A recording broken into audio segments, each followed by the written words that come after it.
Hey, it's Josh from Keyport. In this video, I am drop testing these Versa58 scales mounted to a 58mm Swiss Army knife. It's the Rally version, and I'm doing this per mil-spec 810G, which says I need to drop it from 4 feet 26 times, and I'm doing 6 face drops, 12 edge drops, and 8 corner drops.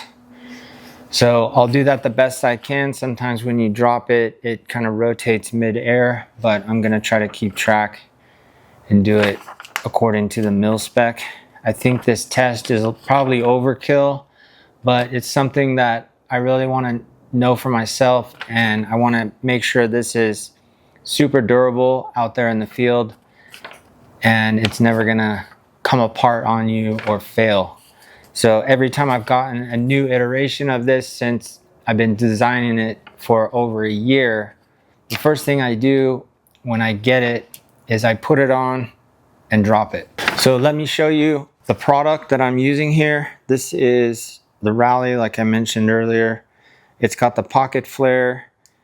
It's a working pocket flare. Everything works fine, and we want to make sure it's working at the end. And I've also got the V scale. Actually, let me put a toothpick in here. I'll pull a tweezer actually out of this one. We're gonna put the tweezer in here and make sure it doesn't want to come out on us. And I'm gonna take these scales off and show you the inside here. So these 4 rivets are now exposed. These are exposed after popping the original red Celador scales off of the Swiss Army knife. And our interface plate scales go right on it. They snap on. This actual knife has been through a lot. It's been to SHOT Show. It's probably had the scales taken on and off, I don't know, hundreds of times, because we've given so many demos. The rivets are still in pretty good shape, but you can probably see that they're kind of beat up. So let me put these back on, and I'm gonna try to keep everything in view as I drop it. So over here, I've marked off this line here is 4 feet, which is what the test calls for. And we're going onto a concrete floor. The test actually calls for 2 inches of plywood on top of concrete or steel, and I don't have 2 inches of plywood, so I'm dropping it directly onto the concrete.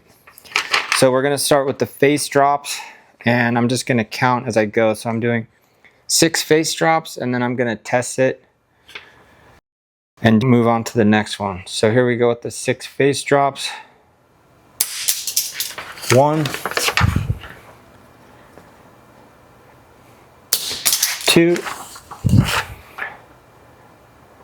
3, 4, 5, 6. Oh.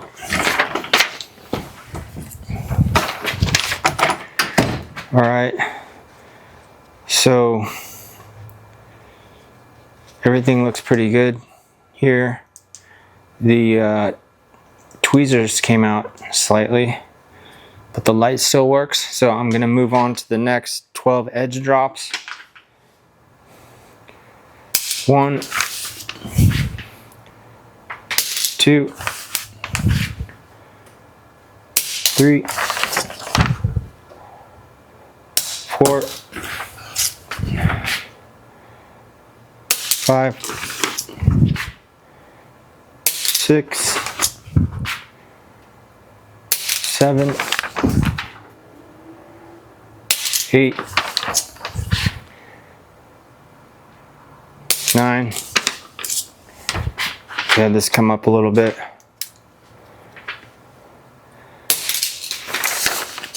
10, 11, 12.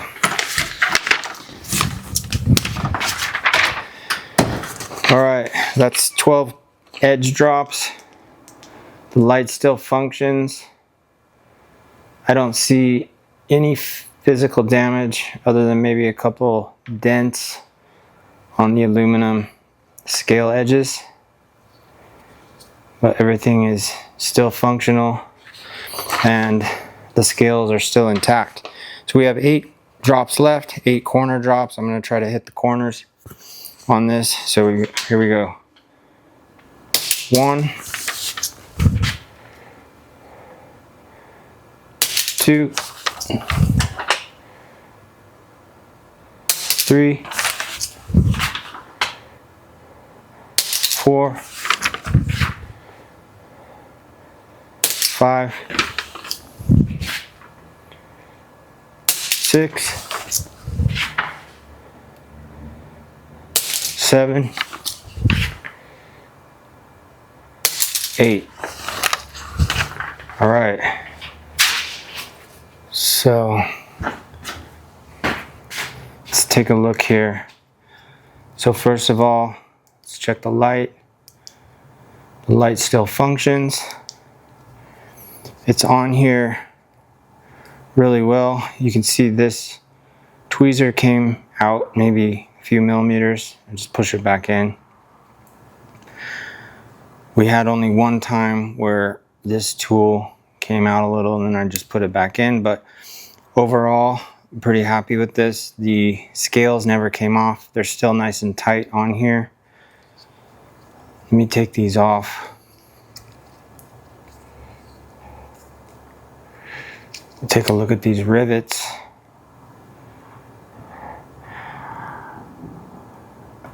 I mean, we'd probably have to test thousands of times taking them on and off to get any kind of different functionality on there or failure. I'm not sure. But the interface plate, both of the interface plates look fine. And overall, I'm really happy. I can take this to the macro lens now. We can take a look with the macro lens, but first I'm going to keep this in view and I'm going to try to grab this Sharpie over here on this desk. There we go. So I'm just going to mark this. This one's going to have an X right through there, and this one's going to have an X just like that.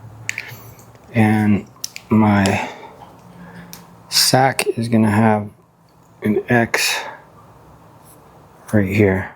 Okay, with this macro lens, I can bring it really close and focus, and I might actually see more when I look at the video later than I can see right now because I'm looking at the tiny screen. So there might be some internal cracks in here or something, but we use a name brand plastic for this that we've been using for many years on our other products. It's very, very strong. And it looks like from this perspective, I can't see any issues with it. The light still works fine. Everything's good. The scale, we've got, the edges are dented, but this is aluminum. I would expect that. You can expect aluminum, any aluminum that's anodized, to scratch a little bit and dent, especially if it's in contact with other metal in your pocket.